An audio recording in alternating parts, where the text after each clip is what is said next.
Welcome to the program. My name is Marty Shenkman, and I'm joined, my privilege and honor, and hopefully for all of us, by Rabbi Dr. Shlomo Brody.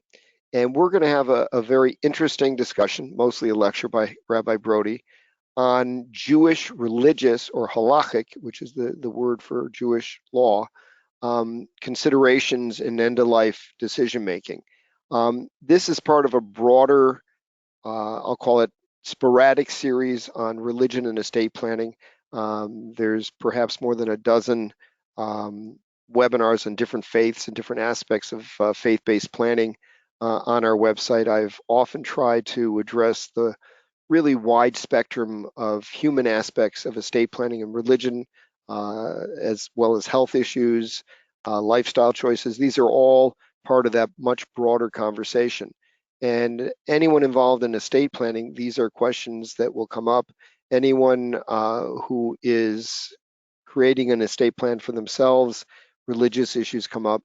And while we're going to focus on Orthodox Jewish law, I think the presentation will provide an interesting framework for people that are Jewish but not Orthodox to at least evaluate and understand what Jewish tradition and approaches have been to these really complex and deeply personal issues. And I'm going to even venture a little broader and suggest that even people that are not Jewish, or for attorneys and other estate planners that are helping clients that are not Jewish, I'm so impressed with what Rabbi Brody has developed that I think it is one of the better, more understandable, visually appealing frameworks that can be used to address a lot of the tough decisions that come up in the context of creating healthcare related documents. Rabbi Brody, before you get started, take a minute and just tell everybody who you are, because you have an incredible pedigree, if you will, and also about your organization, Ematai, because I think that's important to know. And by the way, all the forms and materials, and correct me if I'm wrong, are all available on your website for free for anyone to download. Yeah, thanks so much, Marty. It's great to be with you. Indeed, Ematai tries to offer all these resources for everyone. Ematai is just a Hebrew word for meaning, if not now, when. It comes from the great rabbinic teaching, which says that there are many things we have to take care of in life, and we have responsibility for doing that. And if not now, when? Right, nerds? Well, who are you waiting for? It's one of those things that you have to do, and we try to focus a lot of our advanced planning initiatives with that theme, which says that there's no better day than today in order to deal with some of these issues. And that could be, of course, in a lot of elements that you deal with and others deal with, in estate planning and financial planning. But our theme is very much focused on getting ready for navigating a person's healthcare journey. And Ematai tries to offer a lot of courses and a website and resources to help people think about some of these issues. I think, as you mentioned, a lot of it's just broader issues as a whole, that apply to all humans, but we take a sort of a deeply Jewish angle on some of these topics to try to allow people to make more informed decisions. It sounds great. That sounds great. Let's get started, and I'll kind of turn it over to you, and I'll comment on occasion. Okay, great. I mean, the focus that we're going to be having today is about a document that we've taken, which is, frequently referred to as a living will, or historically was a living will, but that's not really the model that we've adopted. But the living will model, as your listeners know quite well, has been around for quite some time. And part of the idea was to create sort of decisions that you'd make in advance. If I'm in situation A, B, or C, would I not want X, Y, or Z interventions done?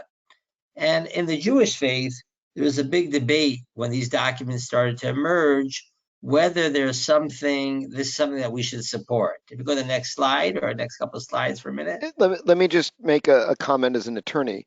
One of the concerns, and I remember years ago, not just from Jewish organizations, but in general, different groups tried to put out forms or templates to use that were incredibly comprehensive. And as an attorney, it was very difficult to really advise a client on things with such great medical nuance. So that was one concern. And in talking to physicians, the concern that I heard is one of the problems when you get incredible detail is you may have 50 different decision points, which I think is an impediment to get people to deal with because it's so emotionally difficult. But if you have the 51st situation arise and you've dealt with 50, it may actually be more complicated to make a decision and understand what the person would have wanted for that unaddressed situation than if you take broader strokes, if you will. Absolutely, I think that's correct. If you look at a lot of the social, study research of some of the living wills that emerged, let's say in the 90s, and it still exists today, some models, but we have even an example of it a little bit later on. You get into these situations in which, I have severe brain injury and there's minimal hope for recovery. And they give a list of like 10 different types of interventions. Would you want or wouldn't you want? And frankly, the average person has no idea what those are. Nor, And they and don't in know many what cases, what they'd want in that period. and in many cases, the advisors aren't going to understand the nuances. But it also makes that conversation much more difficult. Absolutely. And so, I think that in many ways that model is still being utilized, in certain circles. If we skip down, we can even see an example of it that was created. That's a few slides in here. That was created for the Orthodox Jewish community. Two more slides, please. This one, Here we go. Yeah, and you can see it here, how we have like all these different scenarios. And the question is, would you want chemo? Would you want tests? Would you want antibiotics? Would you want major surgery? Would you want who knows what these things are? And so, you sort of try to create a very specific type of scenario. And like you said, you're 50, but the 51st scenario comes up. And then the question becomes well, how much does this really help having these documents, which if it's drawn up properly as a formal living will, then in some ways you're giving a real advanced directive that's meant to be legally binding. And it causes a lot of confusion because many times you have a situation where the family member, let's say, will say, well, we don't think he would have wanted this or would have wanted some other intervention in this scenario. And that's not what he had in mind when he filled out one of these documents. I don't think it's a great model. I mean, it still exists, but I don't think it's a great model. And particularly in the Jewish community and the particularly traditional Jewish community, where there's a lot of sensitivity of trying to take each case by case and addressing very specific issues. This model sort of set people up for creating legal commitments that they didn't necessarily intend. should we go back to the prior slides and carry forward? Sure. So that was one model, but even within the traditional Jewish community, if you go back, here we go. This is actually a quote from next slide, please. So this is a quote from the Chief Rabbi Lord Jacobowitz. He was the Chief Rabbi of the United Kingdom. And I think here he tries to articulate a very interesting perspective in the Jewish community, which more or less says the whole notion of living wills is foreign to Jewish tradition. The will of a Jew is always to live. And he has a lot of, therefore, hesitations about this whole enterprise. I think it's important to note that because today as well, there's certainly segments of the Jewish community, particularly, sort of the ultra-Orthodox, but not only Orthodox Jewish community, in which people more or less say, we want everything to be done. Now, that's not always so practical. That's not so practical because people don't understand what that means. We want everything to be done. And it's not necessarily what they have in mind. And also creates a tremendous amount of conflict with hospitals, frequently because people get to these hospitals and the doctors are saying, I don't think you understand what that means in this situation. And are you really so sure that your tradition requires, quote unquote, everything to be done, including what you might call heroic measures? I mean, I don't know these heroic measures how to define that, but this is a real sense of conflict. And so, on the one hand, you have sort of two models. One model which says do everything. Another model which says you don't need to do everything, but tell us exactly what you want or wouldn't want. And I don't think either of those models have sort of been particularly successful. It is important to note if you're, for example, an estate planning attorney helping draft documents for a client, that if a client is Jewish and is religious, you have to find out where on the spectrum they are, because a particular client, in many cases, will want to refer back to consult with their rabbi and find out what their rabbi recommends they do. And they may come back to you and say, I want the do everything approach, or I want to go back to one of these other templates or approaches to it. You have to find out where they are. So while we're going to present, or I'm not going to present, Rabbi Brody's going to present what I think is a very malleable, practical approach that can be used. There will be differences, and it's not possible as a practitioner to understand every different faith and every different level of each faith. Because within Judaism, it's not just Orthodox, Conservative, Reform, Reconstructionist. Within Orthodoxy, there's really an incredible spectrum on every issue of different views and perspectives. So your job, I think, your role as the estate planner is to defer to the client and have the client consult with their religious advisor, their rabbi, and come back to you and inform you of what they want. You can certainly present them what's being discussed and presented here, but ultimately it needs to be their decision, because it's not our role as an advisor to make those decisions. Yeah, that's right. If you go to the next slide, we can even see one of the things that people, excuse me, another one more slide, please. So one of the requirements that you'll see, and this is pointed out by one of the supporters of Orthodox Jewish living wills, is saying that you want to have in there not only an appointment of the power of attorney or proxy, but also the rabbi, or Rav in Hebrew, a rabbi who will help approve of those decisions that are going to be made.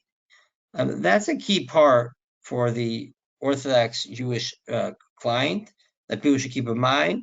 Almost always there's going to be some form of request to have someone who's there.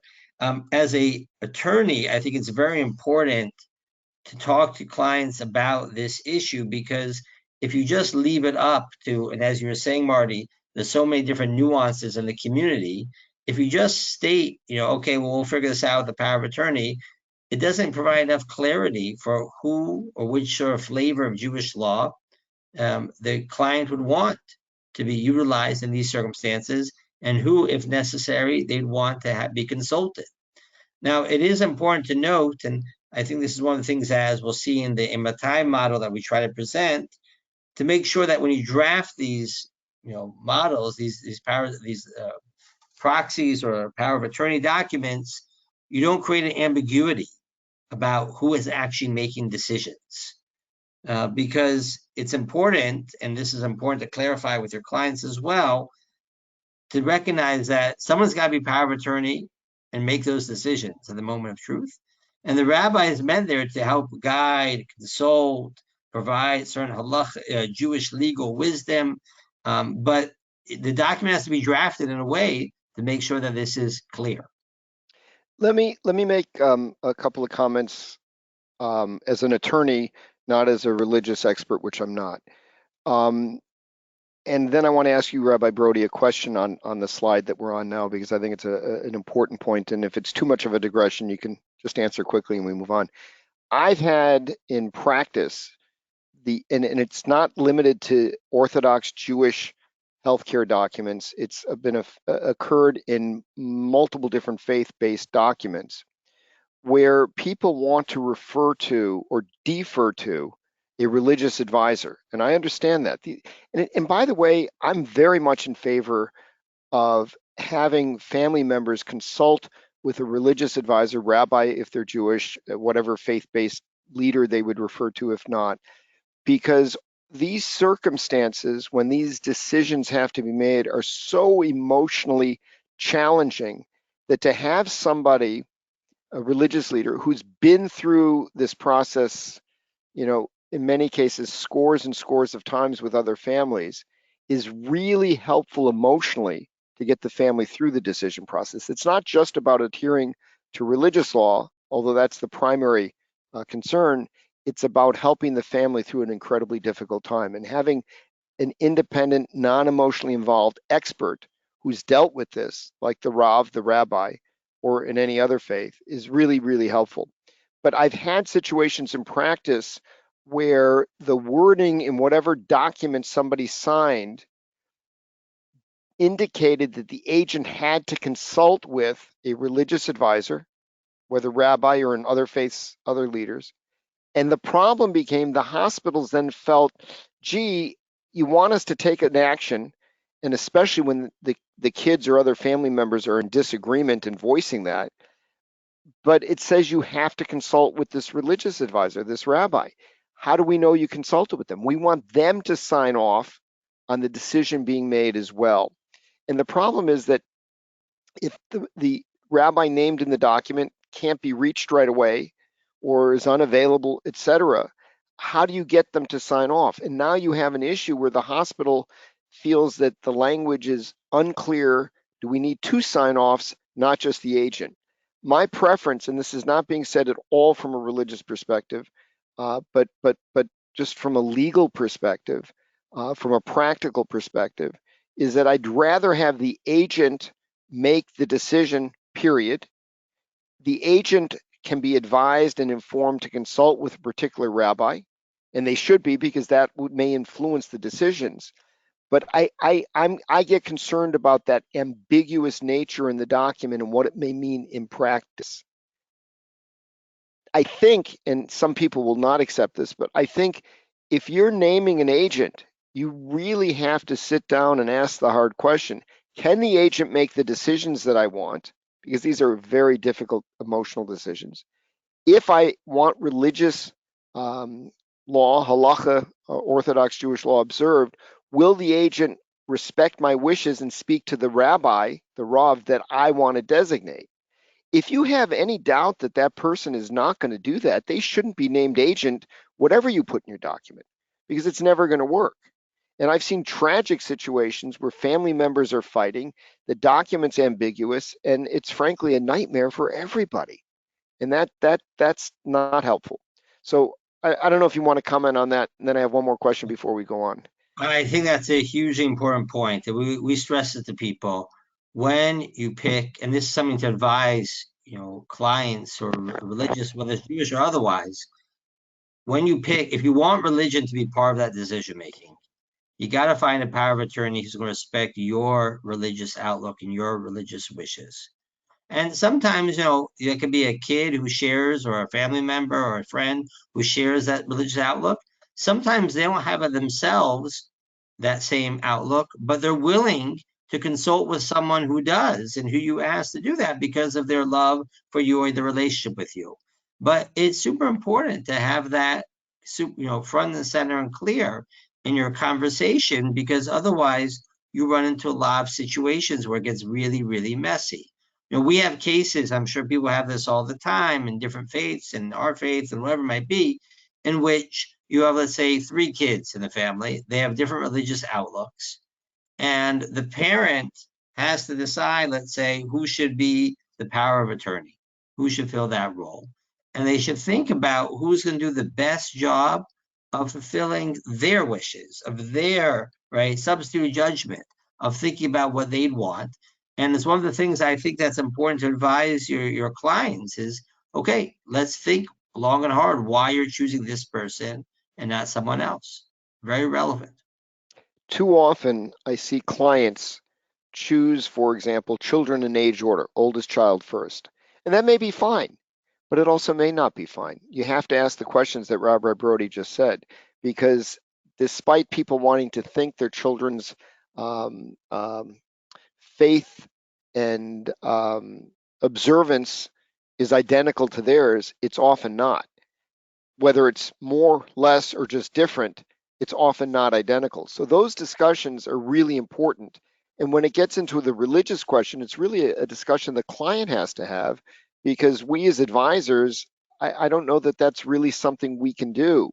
And they got to pick the right people. That's critical. One last quick question before we go on to the next slide. And again, I don't mean to sidetrack you, so if you want to answer it very quickly. But in point one on this slide, there's a really, at least as I understand it, critical point from a Jewish religious or halachic perspective about taking passive actions versus active steps. And let me frame a question to pose to you, and if it's not framed properly, just correct it or ignore it and give a different example. But let's say somebody needs to have a feeding tube because they can't take food by mouth. That can require a surgical procedure under anesthesia in an operating room where a peg is inserted into the stomach.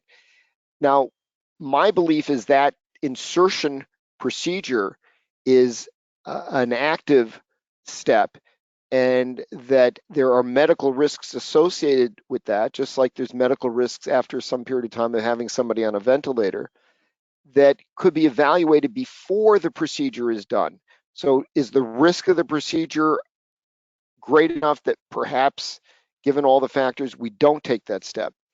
And I think to distinguish that from a passive step, or once that is inserted, the peg is inserted or the ventilator is put on, to remove it is now an active step, but there's not necessarily the same risk that you could evaluate beforehand. So there's a risk of going through the procedure, but there is no risk to offset the potential benefit of removing it, so that it may be much more difficult from a religious perspective to remove something than to begin the process. Is that, Well, and if I frame that wrong, just correct me, but can you just comment briefly on that? Because I do think it's important.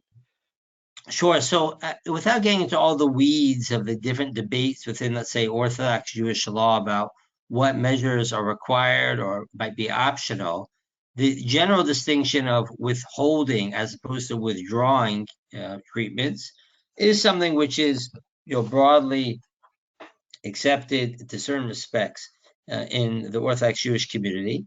But even there's nuance and differences in different types of circumstances. We are of the belief in Ematai that there are many things which, even once they're started, intervention is started, let's say feeding tube, whatever it might be, or dialysis, or there are different options here to talk about. There are times when we can stop giving that intervention, and certainly in between cycles, so to speak, with regard to intermittent interventions.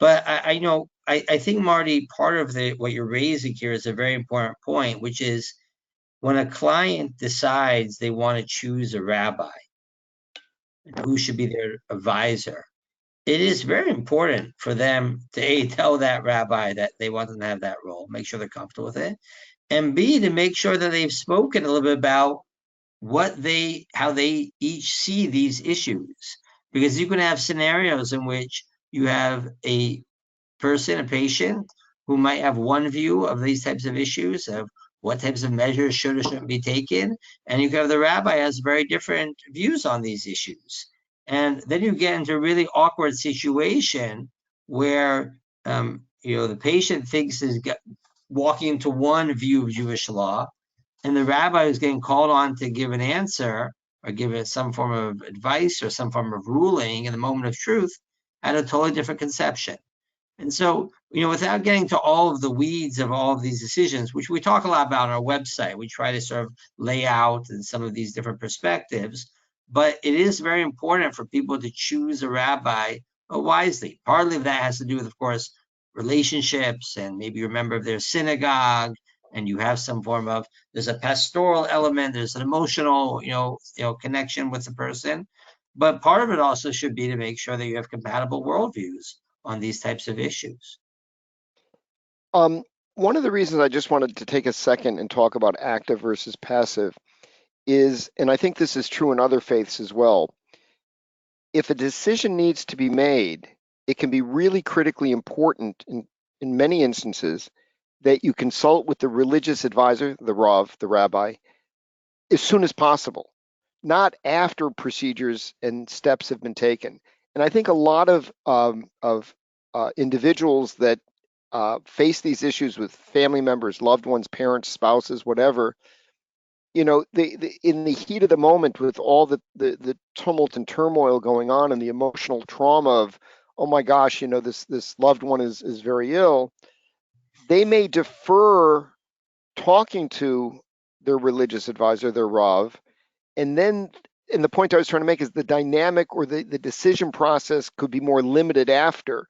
So that one of the general pieces of advice that advisors, attorneys can give clients is, listen, we'll create this document for you or help you create it or advise you.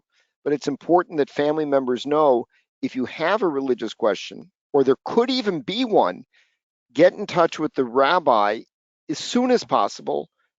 Don't make all kinds of decisions and then involve them. That was one of the points I wanted to bring out. That's a very important piece of advice.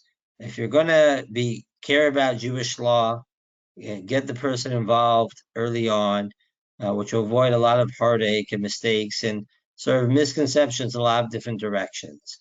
And we've had cases where people call up Ematai as a 24/7 helpline. It's called the Robert M. Barron Medical Halacha Helpline, deals with Jewish law. And we get calls sometimes, and patients, family members have been dealing with cases for like 8 years even. And then they finally realize maybe we should call, and they assume that certain measures were required. And I'm like, well, I'm not, obviously say it differently, but I'm not sure why they felt that way.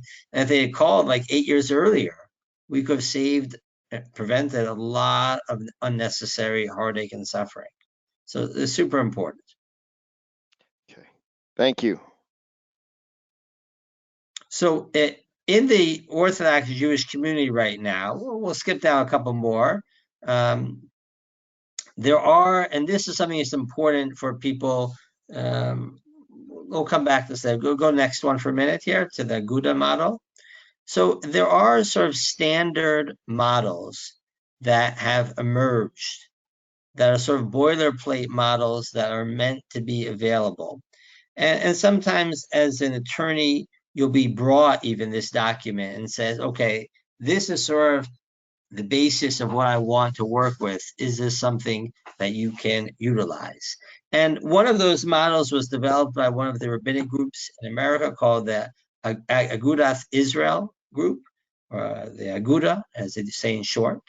And their model actually says, listen, we should create this document to actually be pretty simple, to be very much focused on the power of attorney and the proxy, and to make a very clear statement. If you go down a couple more slides, please, to make a very clear statement of saying, we just want Jewish law to be followed. And that's it. That's what this document does. And it designates who the power of attorney is and who the rabbi is. Let's do one more slide. Sorry, one more, please. So if you can see here on the left, so you'll see sort of the standard type of statement which is made, and which there's a sort of a clear sort of statement about Jewish law, and that is what is being asked to be done. Now, there is a certain amount of wisdom to this model. The model basically says the living will model of specific details doesn't work. You can't just say that we're not going to have a living will at all, right? You have that type of model. That doesn't work either. You need to go into hospitals these days clarifying things. So let's clarify who should speak on your behalf, which rabbi should be consulted, and let people know that Orthodox Jewish law matters a lot to you. And I think that this is sort of the more standard model that's been around in the community for a while. It has many, many strengths to it. I think the biggest weakness of this model goes back to the obvious question that anyone should ask if they're ever being appointed as a power of attorney, which is, okay, you gave me this power, now what? Like, what do you want? And if your answer to that question is just whatever the rabbi says, well, this model works out fine. But if you are of the approach within Judaism, the Jewish law, that personal preference has an impact matters, right, that's sort of going to be a part of the conversation, then you've got to create some form of conversation guide that allows people to talk a bit about their preferences.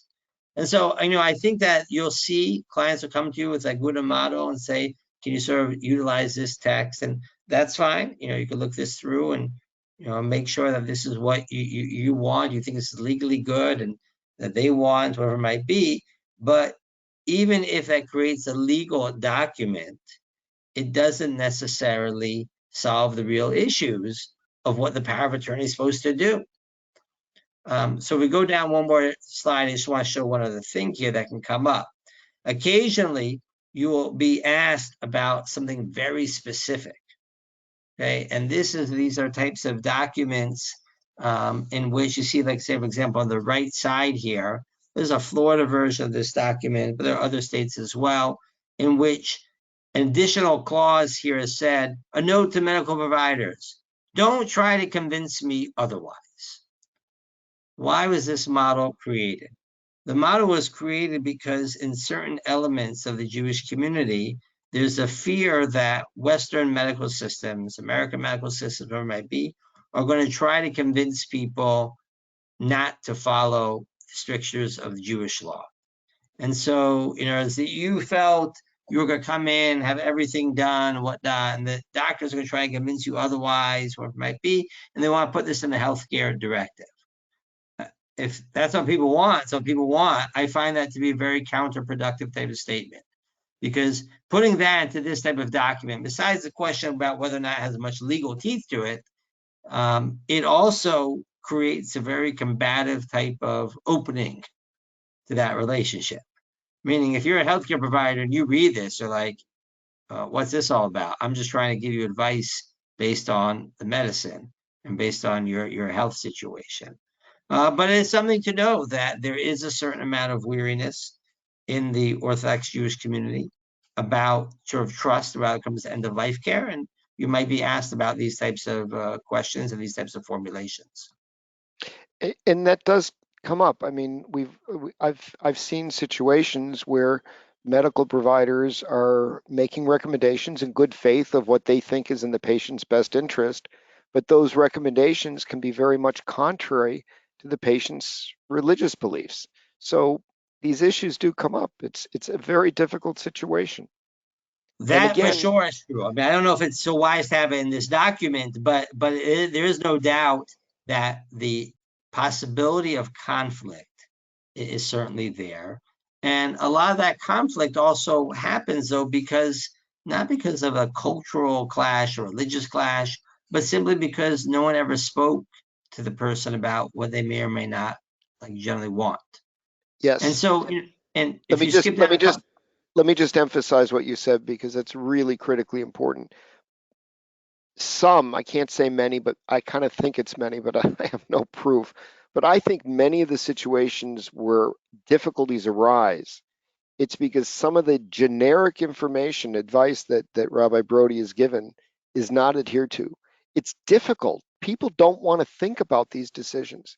But to have a detailed conversation with the rabbi or other religious advisor that you're selecting is critically important because you want to make sure you're not only on the same page, but that you, if it's your document and your life, you're conveying how you feel because in Orthodox Judaism, as in all faiths, there's some latitude, but you need to understand where somebody is coming from. And the other piece is because again, it's so difficult to do, and until you're sick, it's very who wants to do it, and how do you even know what discussion to have? And if you really thought about it, is to have those kind of discussions not only with the agent, but with the other family members. Listen, I've named, you know, my oldest son is my agent. You may have different views than him. I want you to adhere to his decisions unless you become the agent on his resignation. And I've named this rabbi. These are hard conversations. So the best legal document possible doesn't substitute for having the conversations with the people involved. And by the way, if the client will have the discussion with not only the rabbi but with their family members, it takes some of the pain and difficulty out because people have heard, this is what I want. I want you to follow whatever this rabbi says, end of discussion. Or this is what I want, and here's how I feel. Hard discussions, but that takes a lot of the difficulties out of some of the problems that arise later, because often it's people trying to figure out what an elderly parent wanted because nobody Yeah, talked. absolutely. And when this is of course a problem for all, people and all patients and all family members. And when you add the religious component and elements of religious angst, let alone to emotional angst, it gets even more complicated. So Yeah. if you skip two slides down, as many of you know, there are sort of types of models out there of creating these conversations. There's a conversation project, and there are 5 wishes, and this is all wonderful. But for the Orthodox Jewish population, a lot of these guides are not culturally sensitive to the legal strictures of Jewish law, particularly with regard to sometimes of questions which relate to, would you want, when you have these conversations with family members, would you want certain interventions, let's say a ventilator, to be withdrawn, palliative extubation, or pulling the plug, so to speak, which is going to be the type of guide that's not going to work well within Orthodox Jewish community, in which some of those options are seen as no-nos, right? And the reason why they're seen as problematic is that they're withdrawing certain types of care that will cause treatments, that will cause someone to die right away. And so these documents are wonderful, but they're just not culturally sensitive, and therefore they weren't really being utilized in our community. And so, if you go next slide, please. So what we tried to do, Ematai, is to say, okay, listen, we need to create a healthcare directive that is sensitive to the needs of the Jewish community, and sensitive to the needs of also, though, what we think is practical in contemporary healthcare settings, and also takes advantage of the wisdom that we've gained over 30 plus years of having living wills. This now is also our guide, which is available, by the way, in other countries as well, has been endorsed by one of the leading rabbinic organizations in America called the Rabbinical Council of America. And what it basically does is says we have 2 different documents. Document number 1 is a power of attorney document with a very light directive. The directive, if you can skip to the next page here for a moment, it is very much focused on telling people and saying, we want Jewish law and custom to be observed. But the key point is empowering your power of attorney, clarifying who that person should be, who their alternate should be. And then when we get to issues of Jewish law and custom, which we have in there a couple of times, we ask, as to the requirements of Jewish law and custom, I advise my proxy to consult with the following rabbi or religious institution. We chose that formula because if you've chosen someone well who's going to take advice from this rabbi, then this formulation works just fine. But we didn't want to have any ambiguity about who has the ultimate power of making decisions, because of the fact that, as we mentioned earlier, as Marty discussed earlier, that it creates a legal ambiguity about who's actually supposed to make decisions. In our document, it's clear. The power of attorney has been empowered. And we give you this option to, which we highly recommend, that you advise your proxy to consult with a following rabbi or religious institution, and also give alternates, by the way, for them as well. Not only alternates for the power of attorney, but alternates for the rabbi, because this actually happens all the time. You're in a hospital, you need to make this consultation, and the rabbi is at a funeral, or the rabbi is teaching, or the rabbi is on a trip, whatever it might be. Okay, who's next on the list? Very important to create that clarity. And as you can see, it's trying to be a very clear document, and nicely, it's a fillable PDF, actually, if you want to fill it out online as well. Next slide, please. Let me just, a couple of quick comments. Yeah. This is so clear and simple that it's a great sort of guideline for anyone. And it doesn't, it doesn't, you can specify Orthodox Jewish custom. You could leave it generic. You could say conservative Jewish custom if that's your belief system. Another point, when the rabbi is specified, for people that are aware, just the name of the rabbi in the institution or the synagogue or the uh, uh, organization that the rabbi is affiliated with, that alone will speak volumes about what your beliefs are and what you want done, because a rabbi from, and I don't want to name names, but from organization A is going to likely have certain types of views on this versus a rabbi from organization F, right? So depending where you name somebody on the spectrum, that's already very informative to a lot of people about what it is that you're looking to do and hope to accomplish. So very Yeah, important. yeah, absolutely. It creates a certain amount of clarity here and sort of puts you in that framework. And, occasionally you have people, Marty, who have, let's say, less, in their lifetime, they may have been less religiously engaged or observant. But when it comes to life cycle matters or end of life care decisions, also, they want a certain type of flavor, so to speak, of Judaism that they want to be utilized. And that's very important then to clarify this by saying, okay, go consult with this person. Because ultimately, if you just say consult with Jewish law, it's too open, right? There are too many different opinions, a lot of things, but this will give it certain clarity about those issues. Let me just highlight the point you just made because I see it happen all the time. And it's not just Jewish, it's for all faiths. A client can come to an attorney to do their estate planning documents. And if you ask, are you religious? Do you have any particular faith? Not really. But when you start talking about end of life decisions, what you said, Rabbi Brody, is very true. And not just in the Orthodox Jewish world, in the Jewish world, in all different faiths, people may be lukewarm about their observance on some matters while they're alive. But when it comes to these decisions, they feel more sensitive to wanting them adhered to. So very important to keep that in mind as a practitioner when you're consulting with people. Yeah, absolutely. And it's important also for someone who's made designated a rabbi to also let their family members know that they want them to be consulted. Don't surprise people, right? Because No, that's the worst, right? You show up and you open this document like, hey, I'm supposed to call Rabbi X. I didn't know that. Now, as we mentioned beforehand, the issues of clarifying the one Jewish law and custom don't take into account enough about trying to get a little bit of clarity about your general values and preferences. And what we try to create then is a non-legal document, a conversation guide, which doesn't need to be signed or witnessed, but instead is a matter of is a tool to open conversations and talk about a little bit of general preferences when it comes to pain and risk management, some issues of life and death decision making, of truth telling, how much information you want, and a little bit of the issues that people are fearful of.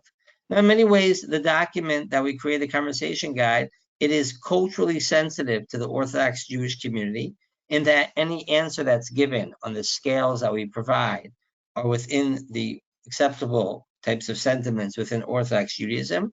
But it can be used by anyone, to be honest with you, because it's just a conversation guide that's meant to reflect a bit of general values and relationships. Now, you see on the document, we do stress the fact that this was endorsed by many rabbis and many significant rabbis as well.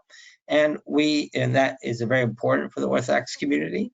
But the document itself is something which anyone who wants to have open conversations with loved ones can utilize.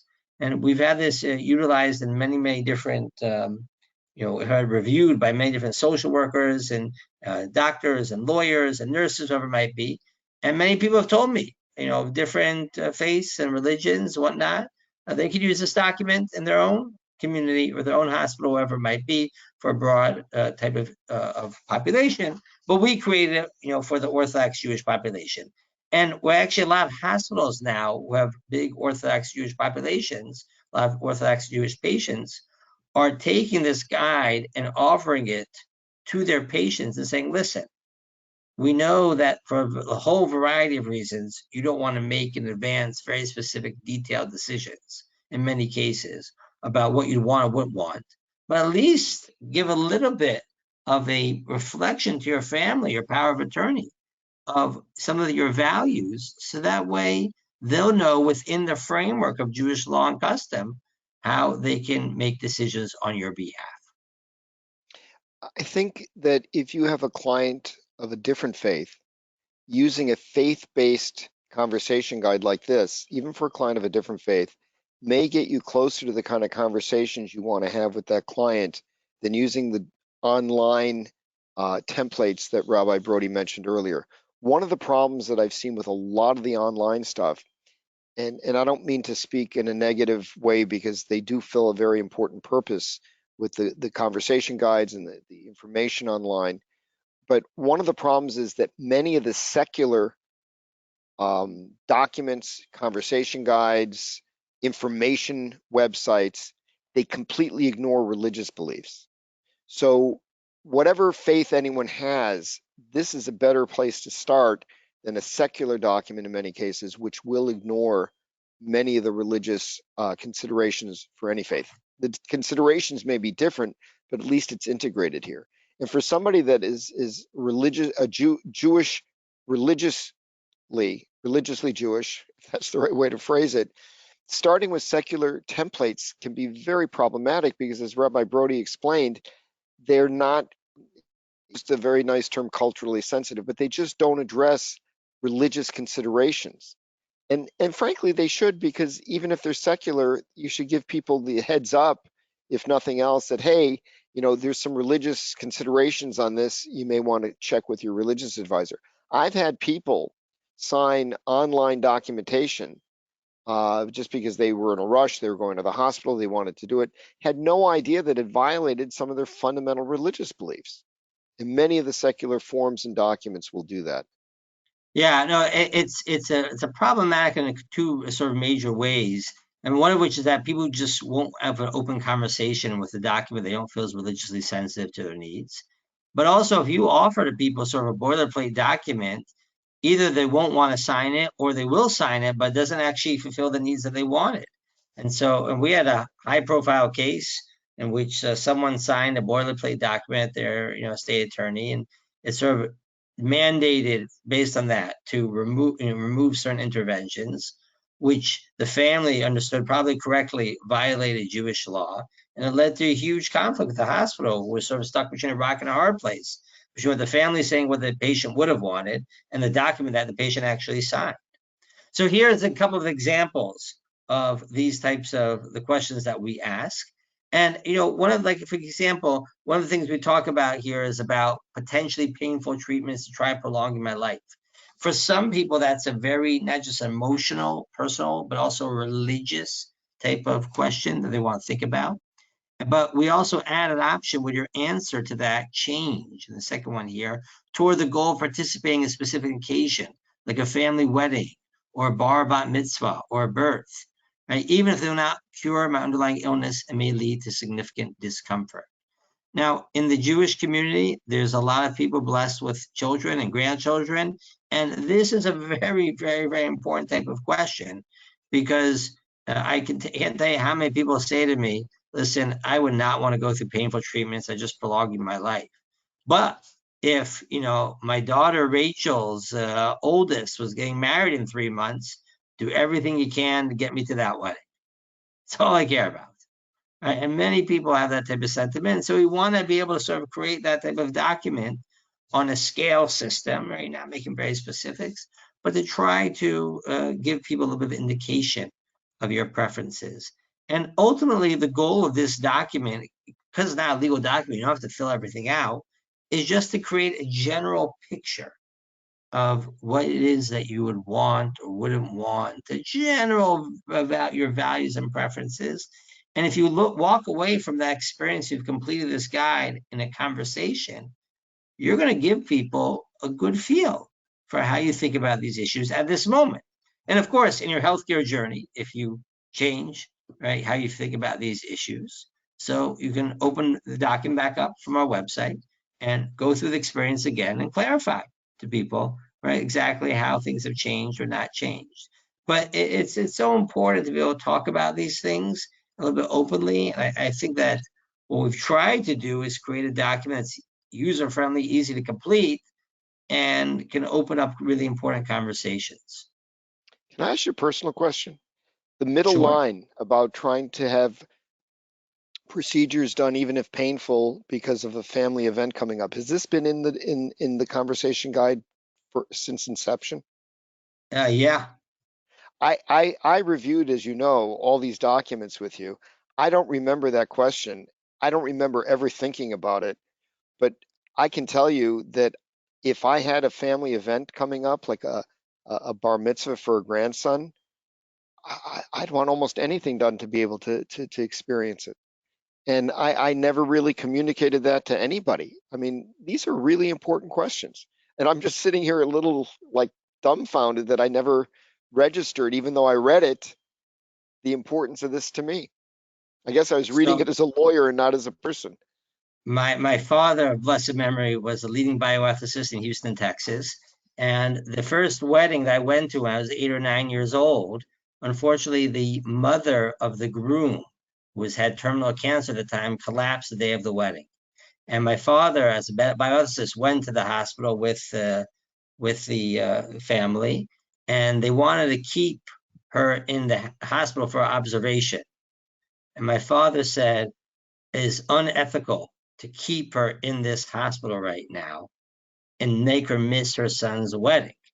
Right? You have got to get her out. And because of his clout, he was able to get her out. She died like 3 weeks later, but she made it to that wedding. Yeah, And so I think that sort of hung with me for over these many years. So, the document, one of the things we also do is, as you saw, is that we try to make it, user friendly and easy to complete, but we also want to give people a little bit of an opportunity to write something and to put down, and we try to give them a little bit of like different prods of ways to think about this issue. So, of course, you can write something about, some of your preferences. You want to make sure it's clear, but also to give a little bit of space to talk about what in your mind might be a good death or bad death, or to invoke memories. I mean, so many people, the way that they think about approach mortality is based on the experiences they've had of seeing loved ones, and to say something about that. I liked what Sarah did, fighting to the end. It meant a lot. My mother died in her own home. I was upset about Uncle David suffered. Give some form of indication. Or you may want to try finishing the sentence. What matters to me at the end of life is. Fill that out. it's a beautiful thought for anybody because when you, first of all, it's for the person making the decisions to anchor their comments with an event that was so meaningful to them gives clarity, but it's part of the family history. Others in the family will remember Uncle David or Aunt Sarah, whoever it is they're talking about. So they'll know what it was and how it affected the person making the decisions that is going to have decisions made for them because there's other people where that family memory is recorded and stored as well. So it can be very helpful not only for the individual but for family members. You're really documenting a family history. Yeah, absolutely. And that those family histories can take people in a lot of different directions, and you have then the opportunity to sort of, you know, direct what you want the people's experiences to help guide these decisions. I mean, Marty, we have cases all the time. People call me up and say, "Mom's got advanced, Alzheimer's, and we're not sure what to do now about X, Y, or Z intervention." And the question I always ask them is, "Well, what did Mom say to you? Like, did you ever talk about this earlier on?" And frequently the answer is, "We never talked about it," but occasionally people say something to me like, "But Mom once said to me, don't let me become like my mother," right? And she has some story. And, at least that's like a little bit of something to work with, but really not enough. It's not sufficient. And so you've got to give this gift. I mean, I have had people complete this form and they call me up and they say to me, "Rabbi Birdie, you have no idea how relieved we are." Or, "What do you mean relieved?" And then people tell me, I have my parents, one's 85, one's 90. We've never talked about this. And finally, I sat them down and we went through the form, and I felt so good. And they felt so good because we all knew we had to talk about it. We didn't know how to do it. And I took this, guide, and we were able to finally talk about this. It's a really source of relief to people once you get over that hump.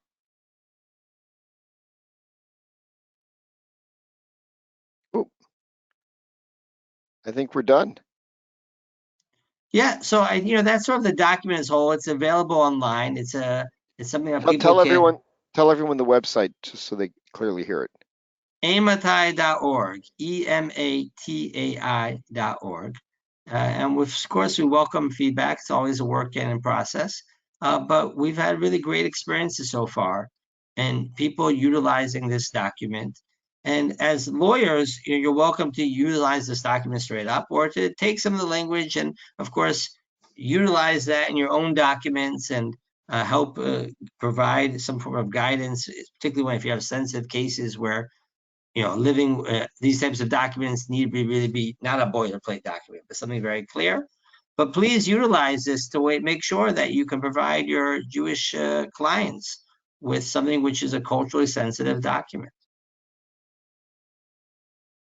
And it's very important for a lot of clients to specify, and we didn't get into this, and I don't want to get too far afield, but things like not just end of life decisions, but burial decisions. Where do they want to be buried? There's a custom among many to be buried in Israel. Do they want that? And I would do that not only in the healthcare documents, but in the will, so the costs involved in this process can be paid for by the executor. But making those decisions is important. Um, it's not uncommon, even in the religious community, to have second or third marriages. Do you want to be buried with the mother of your children? Do you want to be buried with your second spouse? Um, those kind of decisions to leave unaddressed are torturous for the children and the other family members. So, those things need to be talked about. And sometimes just the briefest of conversations. And if there's something that someone's particularly sensitive to, they can address it. Yeah, And it's important. absolutely. It's very important.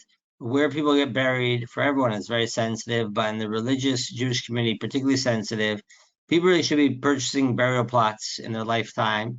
But of course, make sure then you tell people where to find the deeds and who to contact. And certainly you're right, Marty. Some people do want to be buried in the state of Israel, which is a beautiful custom in many ways, but can be very costly, especially if family members need to fly over. So you have to make sure to leave money for that, right? Assign money for that. No, that's a very good point. We have had some people provide in their wills that they want to be buried in Israel, and you'd have a comparable just situation with somebody that's a Hindu that wants to be cremated on the Ganges River. But for Orthodox clients that want to be buried, klura, in Israel, Eretz Yisrael, we would have a provision to provide that the executor shall pay for the expenses of the burial, the transport of the body, and expenses for people to fly over to be there for it, because some family members may not be able to afford it. And if it's not specified, there may not be authority to the executor to do it. And especially if you have a situation, and Rabbi Brody pointed it out earlier, where there can be different views within the family. So often clients assume all their children, all their heirs, all their descendants, have the same sort of religious perspective on life as they do, and often that's not the case. So providing for this can avoid, the conflict, it can avoid hardship, it can avoid issues, and at least take that piece out of the emotional challenges that the family is going through. Yeah, we like to tell people plan what you can. I mean, there's a lot of things you can't plan. We don't know where our healthcare journey is going to take us on. And so at least we can provide some clarity that if you can't speak for yourself, who should speak for you, which rabbi should be consulted, and create some form of clarity about your general values. But we don't know where our healthcare journey is going to take us on.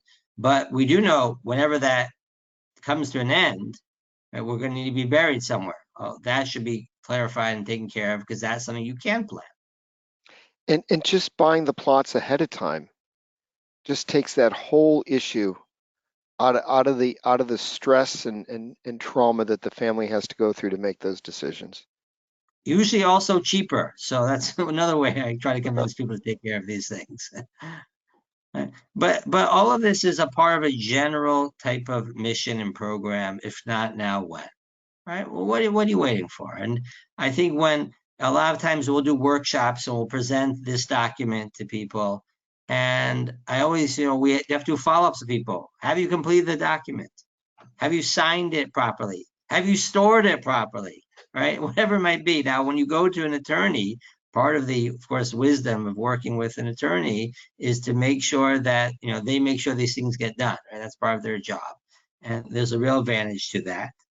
which is why I'm very hopeful that lawyers will utilize this document and utilize it in their own practice. And like I said, it's free. It's available as a resource on our website.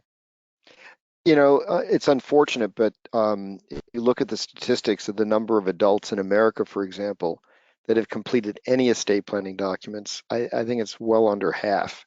And that may just be a will. I don't know how many have not completed any healthcare directives. And if you or your clients have any religious preferences, if you don't memorialize them, um, they may be completely violated. So it's not only violating your wishes, think of the extra heartache that's going to cause your loved ones if something should happen. So it's really incumbent upon everybody to even if difficult and unpleasant, to deal with these issues, deal with them proactively, deal with them in advance. And the reason that the phrase Ematai is so important, if not now when, none of us have the wherewithal to know when, God forbid, something may happen. So it's important to do it now before something happens. And Yeah. I want to thank Rabbi Brody. And again, one of the most important things to me of this presentation, wherever you come out on how you individually or your clients want to address Jewish issues or any faith-based issues, is to address them. The worst situation is not addressing them. And I think Rabbi Brody did a great job of pointing out different perspectives and different interpretations that different groups and rabbis will have. And that's important to keep in mind when you're dealing with clients or when you're making your own decisions. But deal with it, talk to your rabbi, talk to your family, get the documents done, communicate. The communication is not easy, but it's infinitely easier to address these things now than to leave the problems that doing nothing can leave. Yeah, I just want to stress that for lawyers, you're really doing a great service to your religious patients, religious clients, excuse me, whether they're Jewish or otherwise, by saying, listen, do we need to have a catered document that takes into account your religious preferences? Because otherwise, every lawyer wants to give their client what they need. They want to prepare them properly. So it's really just a tremendous, like, good deed to do, to talk to your religious clients and say, let's make sure we're using the right document for you. And just to broaden it a little further, a lot of clients don't enjoy conversations about anything pertaining to death, whether it's a will, a beneficiary designation, and certainly not these healthcare decisions, which are emotionally difficult. So I think it's just as incumbent upon accountants and financial advisors and insurance consultants, when you're talking to clients, bring up these conversations, because the client may not go to the lawyer because, oh gee, they're going to extend the estate tax exemption, I don't have to worry. That's only money. The human components to this are vital, and every advisor in all the allied professions should use their conversations with their clients to bring this topic up and encourage them to address it. Any last words or summary comments, and then we'll wrap up. No, I think that sounds great, Marty. I mean, I think this is really just important work. And I thank all of the state attorneys and lawyers who are really helping their religious your clients deal with these. I switch back to patients and clients all the time, as you can tell, because of who we're dealing with here. But that's correct. I want to thank Rabbi Brody. I encourage you to take a look at the Ematai site and use their documents when appropriate. Have the conversations with your clients. Defer to the client. Encourage the client to consult their religious advisor. We can all, do great good and greatly reduce the kind of conflicts that, like Rabbi Brody said, we can't control a lot of things, but there are things we can control. And getting this planning and documentation done can really relieve a lot and avoid a lot of heartache for clients. So I thank you again, Rabbi Brody. Thank you all for joining us, and I wish everyone well.